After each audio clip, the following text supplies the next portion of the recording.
Welcome back to the deep dive. We are jumping straight into the deep end today with a concept that actually changes how you walk, how you stand, and, well, how you simply exist in space. It really does. We're looking at the idea that movement isn't just something the body does after it's born.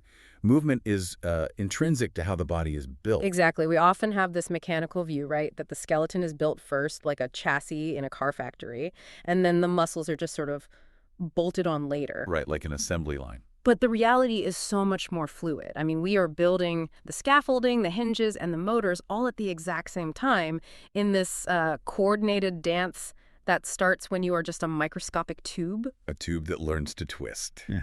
That is the headline for today. We are exploring the musculoskeletal system, but we're looking at the factory floor version, the embryology. The real behind-the-scenes stuff. And to guide us through this, we have pulled a heavy stack of sources. We've got Langman's Medical Embryology, which is fantastic for the molecular why. Right. Langman's is the instruction manual. It tells you about the signaling pathways, the invisible text messages cells are sending to each other. Then we have more Prasad's The Developing Human, which I found to be sort of the safety inspector's report. It's incredibly clinically focused, showing us what happens when that blueprint gets misread. Yeah, all the clinical correlations. Super important. And finally, I.D. Singh's Human Embryology. Ah, yes. Which is the MVP for exam prep. It simplifies those complex 3D rotations into something you can actually visualize without your brain completely melting. It's the translator. Because, let's be honest, embryology can get abstract very, very quickly. So our mission today is simple. We are not replacing your textbooks. If you're a medical student listening, you absolutely still need to read the chapters on the musculoskeletal system. 100%. But think of this deep dive as a ready reckoner. We want to build the mental coat hangers, so that when you dive into those dense paragraphs about signaling molecules, you have a structure to hang that information on. We're building the scaffolding for your understanding of the scaffolding. I love that. So let's start with the big picture. You mentioned that the human body is essentially a segmented tube. It is, yeah. If you strip away all the complexity, early on, we are a tube within a tube. And the key to the musculoskeletal system is that it's segmented. It's built in blocks. Like Legos. Exactly like Legos. If you look at a worm or a fish, that segmentation is obvious. In humans, it's hidden, but it's still there. And understanding that segmentation is the key to so much, like why pain in your back radiates down to your toe, right, or why your knees bend the opposite way to your elbows. It all comes down to the segments and the rotation. So let's go to section 1, the raw materials. We are on the factory floor. We need clay to build a skeleton. Yeah. Where's it coming from? Okay, so we're looking at the mesoderm. If you visualize the embryo as a 3-layered sandwich, right, the top slice is ectoderm. That's your skin and brain. Got it. The bottom slice is endoderm. That's your gut tube. The meat in the middle, that's mesoderm. And this meat isn't just a uniform slab, I'm guessing. It's organized into neighborhoods. Precisely. For the skeleton and muscles, we care about 2 specific neighborhoods. First, running right down the center of the back, flanking the neural tube like 2 racing stripes, we have the paraxial mesoderm. Paraxial. Para, meaning alongside, axial, meaning the axis. Makes sense. This is the star of the show for the central skeleton. This tissue chops itself up into these neat little blocks called somites. These are the fundamental building blocks of your body's vertical axis. Now, I.B. Singh uses a term here that threw me at first. Postatic somites. What does that mean? It just means behind the ear. In the head region, the mesoderm is a bit swirly. It's unorganized, and it forms these things called somitomeres. But starting from the base of the skull, behind the ear, and going all the way down to the tailbone, the mesoderm organizes into these crisp, counted blocks. Somite 1, somite 2, somite 3. So the spine and ribs come from these central blocks, but what about our arms and legs? They aren't part of the spine. No, they aren't. For the limbs and the girdles, like your pelvis and your shoulder blade, we have to look to the neighborhood next door, the lateral plate mesoderm, specifically the parietal layer of it. Okay, so rule of thumb, spine and ribs are paraxial mesoderm from the somites. Limbs and girdles are lateral plate mesoderm. Correct, with one major exception that Langman always points out. The face. The face always has to be different, doesn't it? Always. The face and the front of the skull, the viscerocranium, are actually derived largely from neural crest cells. So biologically speaking, your face is a cousin to your nervous system, not your skeleton. That's wild. It is. But for the rest of the body, it's mesoderm all the way. Okay, so let's zoom in on one of those somites. It's just a block of tissue to start, but it doesn't stay a block. It has to specialize, right? Right, and Langman describes this beautiful molecular signaling process where the block differentiates based on where the cells are sitting. The part of the block closest to the center, the ventromedial part, becomes the sclerotome. Sclero means hard, right? Like in sclerosis. Exactly. These are the builders. These cells detach, they migrate over to the neural tube, and they start building the vertebrae and ribs. They form the hard stuff. And the rest of the block, the outer part. The dorsolateral part, the part further out, becomes the dermomyotome. And as the name implies, that splits again. The dermatome spreads out to form the dermis of the skin.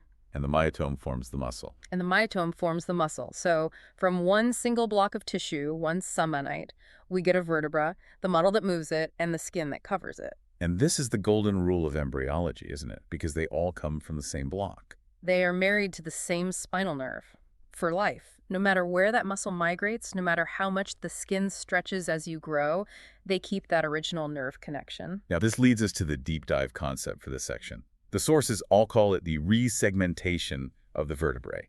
And this was the moment where I actually had to put the book down and just think, because it's so ingenious. It really is. It's a solution to a mechanical problem that nature absolutely had to solve. So here's the problem, as I understand it.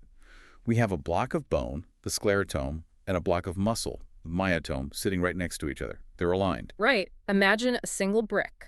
And imagine you glue a muscle to the top of that brick and the bottom of that same brick. If that muscle contracts, what happens? Nothing.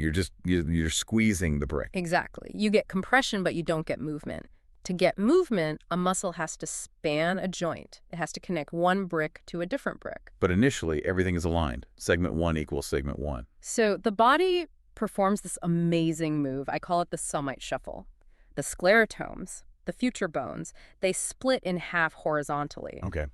The bottom half, the caudal half of one sclerotome slides down and fuses with the top half, the cranial half of the sclerotome below it. Wait. So the vertebra I have in my spine right now, say my T1 vertebra, it isn't from a single embryonic block. No, not at all. Your T1 vertebra is a composite. It's made from the bottom half of the C8 somite and the top half of the T1 somite. That is just unbelievable. We are literally built from offset bricks. And that offset is the magic, because the muscles, the myotomes, they didn't split. They stayed put. So now, because the bones shifted half a step down, the muscle finds itself bridging the gap between two different vertebrae. It spans the intervertebral disc. It spans the disc. That is the perfect bricklaying analogy. You don't stack bricks directly on top of each other. You stagger them so the mortar connects them. Exactly. The muscle is the mortar spanning the joint. That staggering is what creates stability and the ability to pivot. If we didn't resegment, we would be statues. We couldn't bend our backs. Langman also mentions that the shape of these new composite bricks is regulated by HOX genes. Yes. HOX genes are the architects. They're the master regulators. They tell the cells, you are in the lower back, so you need to be big and chunky to support weight, or you are in the thorax, you need to grow a rib to protect the lungs. These are the genes that give each segment its identity. Precisely. If you mess with HOX genes in a lab, you can do things like make a fly grow legs on its head. In humans, it ensures your lumbar vertebrae don't look like your cervical ones. So a quick check-in for you listening. Can you visualize that bricklaying? The bone blocks split and shift, trapping the muscle in between them. That is the fundamental mechanical principle of your spine. If you've got that, you're ready for Section 2. Section 2, bone construction. Okay, so we have the raw materials and we've shuffled them into place. Now we need to harden them into bone. But the sources, especially Moore, point out that there isn't just one way to build a bone. There are two. Right. Intramembranous ossification and endochondral ossification. So why do we need two methods? Why complicate things? It's a trade-off. It's a classic biological trade-off between speed and growth potential. Okay, so let's start with the fast one, intramembranous. This is direct bone formation. The mesenchymal stem cells, they condense and turn directly into bone. There's no middleman, no practice run. Where do we use this direct, fast method? The flat bones of the skull and parts of the clavicle. Which makes perfect sense. If you are an embryo, what is the one organ you absolutely need to protect immediately? The brain.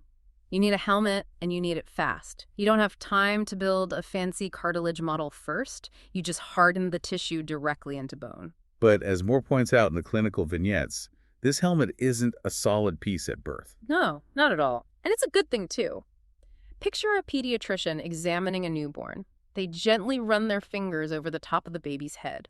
What are they feeling for? The soft spots, the fontanelles. Right. These are gaps where the intramembranous bone hasn't met up yet. And they are crucial for two reasons. One, birth. The skull plates need to slide over each other, it's called molding, to fit through the birth canal. That's why newborns often have that temporary cone head look. And the second reason? Brain growth. Your brain triples in size in the first year of life. It's an incredible expansion. If your skull was fused solid at birth, your brain would be trapped. It would have no room to grow. And Langman discusses what happens when this goes wrong. Craniosynostosis. Premature closure. If those sutures, those fibrous joints, zip up too early, the brain keeps growing and it forces the skull to expand in weird directions to find space. It can lead to some severe deformities, like a cloverleaf skull. There's another condition linked to this type of bone formation that Moore mentions. Cleidocranial dysostosis. Oh, this is fascinating. It's a generalized disorder of intramembranous ossification. So the fontanelles stay open way too long, but also the clavicles, which are partly formed this way, are underdeveloped or just missing. Missing collarbones. Yes, and because the collarbone is the strut that keeps your shoulders apart, patients with this condition can physically touch their shoulders together in front of their chest. It's a classic clinical sign. That is a vivid image. Okay, so that's the direct method. Fast and dirty for the skull. But most of our skeleton, the long bones, limbs, vertebrae, is built using the second method, endochondral ossification. This is the cartilage model. Here, the body doesn't build bone directly. It builds a prop first. It creates a perfect little scale model of the femur or the humerus out of hyaline cartilage. And then what? It just swaps it out? Pretty much. Slowly, blood vessels invade, and the cartilage is eaten away and replaced by bone. It's a much slower, more controlled process. You get a primary center of bone in the shaft of the bone by week 8, but the ends of the bone, the epiphyses, are often still cartilage at birth. And between the shaft and the ends, we have the most important line in pediatric orthopedics. The epicele plate, the growth plate. This is a layer of cartilage that keeps dividing and dividing, pushing the bone ends apart, making the bone longer. This is how you grow taller. And this brings us to achondroplasia. The most common form of dwarfism. Langman explains the mechanism beautifully. It's usually a spontaneous mutation in a receptor called FGFR3, fibroblast growth factor receptor 3. So is the bone failing to grow? What's the actual problem? Not exactly. The cartilage is failing to multiply. FGFR3 is normally a brake pedal that tells cartilage to slow down its division.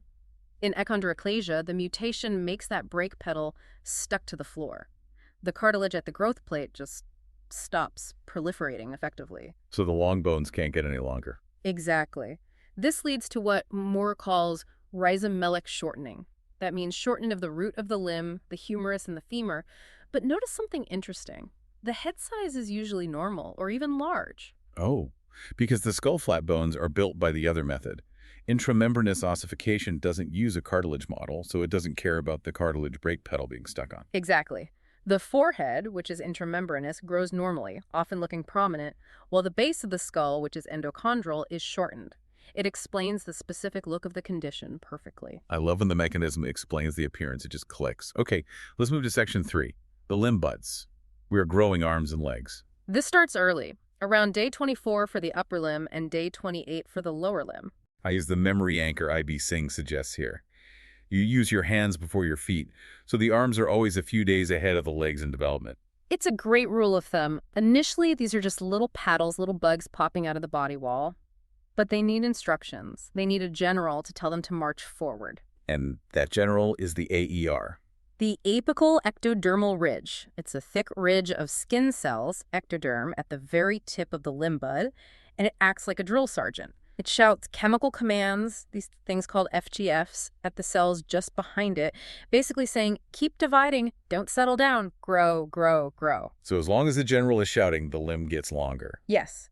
And as the limb grows, the cells that are furthest away from the general, furthest from the tip, can't hear the shouting anymore. So they stop dividing and they settle down and differentiate. And that's why the shoulder forms first, then the arm, then the forearm, then the hand. It's a proxima distal sequence, from near to far. So what happens if the general goes AWOL, if the AER gets damaged? If the AER is damaged or in experiments removed, limb growth stops instantly, dead in its tracks. You get a truncated limb. And depending on when it happens, you might be missing a hand, or the forearm and hand, or even the whole arm. Now, once we have the limb, we have a paddle, a flipper. Oh. How do we get fingers from that? This is another concept that's sort of counterintuitive. We don't grow fingers out of the paddle, we carve them out of it. Extractive sculpture. Exactly. It's a process of apoptosis-programmed cell death. The cells in the spaces between the future fingers are genetically programmed to commit suicide. They dissolve, leaving the digits behind. That is metal. Your fingers exist because the cells between them agreed to die. Biology is ruthless, and when this process fails, we see it clinically. If the cells don't die, you get syndactylly webbed fingers. And Moore also mentions polydactyly having extra fingers. That's usually a disruption in the patterning. The GPS system of the hand gets a little confused and it adds an extra ray, an extra finger. Or you can have the opposite, cleft hand or lobster claw deformity, where the central rays fail to form entirely, leaving a deep cleft in the hand. Okay, so we have limbs, we have fingers. But if you look at a 6-week-old embryo, the limbs look wrong. They're in the wrong position. This brings us to section 4, the great rotation. This is, without a doubt, the most critical concept for understanding human anatomy. If you get this, so much of orthopedics and neurology just clicks into place. And it's the hardest to visualize. So listener, if you're driving, please keep your hands on the wheel, but visualize this. If you are safe to move, do this with us. Okay, let's set the scene. It's week 6. You have these little limb buds, but they stick straight out from your body like a lizard. The palms of your hands and the soles of your feet are facing your body. They're facing your belly button. Okay, palms in. Soles in. In this position, my thumb is pointing up towards my head, and my big toe is also pointing up towards my head. Everything is symmetrical. And critically, the flexor muscles are on the front, the ventral side, and the extensors are on the back, the dorsal side. But then, in week 7, the twist happens. Let's do the arms first. The upper limbs rotate 90 degrees laterally. That means externally, away from the body. Okay, so I'm rotating my arms out. I'm opening them up like I'm reading a giant newspaper. Or like someone just said, stick them up. Now, what happened to your elbows? My elbows are now pointing back, down and back. And your thumbs, where are they? They are on the outside. They're pointing laterally. And your triceps, the extensor muscles? They're on the back of my arm, the posterior side. Correct. That is the anatomical position. Now, let's look at the legs. They do the exact opposite. The legs rotate 90 degrees medially, so internally. So visualize that lizard position again. Now twist your legs in like you're trying to make your knees touch each other. Okay, twisting in. Now your knees are pointing forward. But think about the muscles. The extensors, your quads, were on the back. But because you twisted the leg 180 degrees relative to the arm, the extensors, the quads, end up on the front of my thigh. Boom. That is why your knees bend forward and your elbows bend backward. The arm twisted out, the leg twisted in. One simple change with massive consequences. That is such a satisfying aha moment. It explains everything. It explains the dermatomes, too, the map of skin sensation. If you look at that map, the stripes on your arm are pretty straight. But on your leg, they spiral. They wrap around your leg like a barber pole. That spiral is the ghost of that embryonic rotation. It's the physical evidence of it. Yeah. And it explains the homologies, the matching parts, the big toe. Is the thumb of the foot. It started pointing up, just like the thumb, but it got rotated to the medial side of the foot. Exactly. And the radius in the arm corresponds to the tibia in the leg, the preaxial bones. The ulna corresponds to the fibula, the postaxial bones. Once you understand the twist, the whole map of the body just makes sense. Let's talk about the motors then. Section 5, muscle development. We already established that muscles come from the myotomes of those somite blocks. And just like the mesoderm, they are classified by location. We have apaxial and hypaxial. Okay, simple translation. Apaxial means above the axis, so dorsal on the back. Hypaxial means below the axis, so ventral on the front. The apaxial muscles are the true back muscles, the erector spinae group. These are the muscles deep in your back that keep you standing up straight. And they're supplied by the dorsal hammy of the spinal nerves. And hypaxial. Everything else, the body wall muscles, your intercostals, your abs, and all the limb muscles. Wait, hold on. Even the muscles on the back of my arm, even the triceps, it's on the back. Yes, this trips students up all the time, but you have to remember where the limb came from. The limbs grow out from the ventral body wall. So every single muscle in your arm and leg is technically hypaxial in origin. Which is why the limbs are supplied by the ventral rami, forming the brachial and lumbosacral plexuses, not the dorsal rami. You got it. IB Singh has a great section on muscles that migrate. The tongue is the ultimate road tripper. Oh, the tongue is incredible. The muscles of the tongue actually come from occipital myotomes, so somites way up near the base of the skull, behind where the ears will be. So they aren't local to the mouth at all. Not even close. They migrate forward and downward, traveling around the developing throat to reach the floor of mouth. And remember the golden rule. They drag their nerve with them. They drag their nerve with them. That is why the hypoglossal nerve, cranial nerve 12, takes this long looping path way down under the jaw before coming back up to the tongue. It's tracing the migration path of those ancient muscle cells. Let's ground this in a clinical scenario. Langman and Moore both discuss pull and sequence. Right. This is a condition that often goes unnoticed until puberty. A young man looks in the mirror and realizes one side of his chest looks flat. He's missing his pec muscle. Specifically the pectoralis major. Usually the pectoralis minor and the sternocostal head of the pectoralis major. Sometimes the nipple on that side is lower or it's missing entirely. And what's the cause? Is it genetic? The current thinking is that it's a vascular accident. A disruption of the blood supply to the subclavian artery region while the limb bud was forming. It effectively starved that specific sector of the chest wall. And that's why it's often accompanied by other issues on the same side. Yes, often with webbed fingers, syndactyly, on the same side. It's all part of the same vascular territory that was affected. And we can't talk about muscle development without touching on muscular dystrophy. Right, specifically Duchenne muscular dystrophy. It's an X-linked recessive disorder. The gene for a protein called dystrophin, which is a structural protein like the glue that holds the muscle cell together, is mutated. So the cells are just fragile. Incredibly fragile. And IB Singh notes something interesting about muscle cells. They fuse to form these huge multinucleated fibers called syncytiums. But here's the kicker. You build your entire supply of muscle fibers before you are born. You don't make new ones after birth. Not really. They can get bigger, which is hypertrophy, but you don't grow new fibers. So in Duchenne's, as those fibers tear and die because they lack dystrophin, the body can't replace them. They get replaced by fat and scar tissue. The tragedy of the disease is written into the developmental timeline of the tissue itself. That is heavy, but very important to understand. Let's finish with section 6, joints and posture. We've built the bones, we've added the motors, now we need the hinges. Joints form in the space between the developing bones. This little region is called the interzone. Sounds like a sci-fi dimension. Welcome to the interzone. It's sort of the no man's land between the cartilage models. The mesenchyme here has to decide what kind of joint it wants to be.